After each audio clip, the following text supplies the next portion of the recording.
Here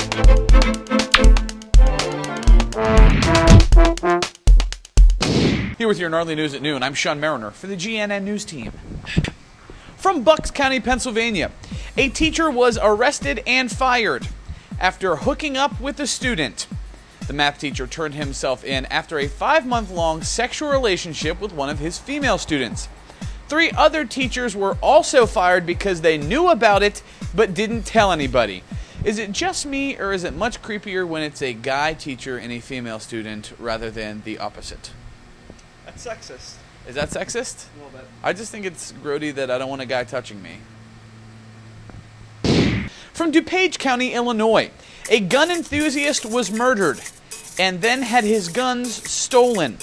The man befriended an ex-con and let him into his home one night. The ex-con then smothered him with a pillow and stole 43 of his guns. He then returned later with his mother to find the man dead and called 911.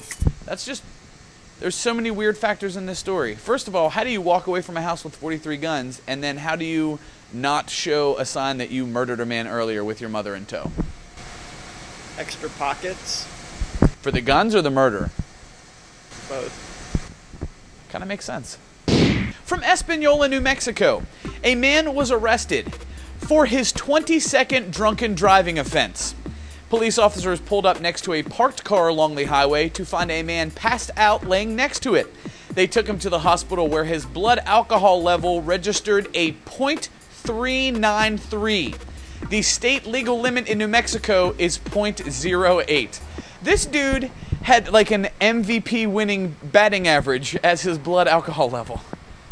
That's all for today's edition of Gnarly News at Noon. Check back tomorrow for more. I'm Sean Merinar for the GNN News team.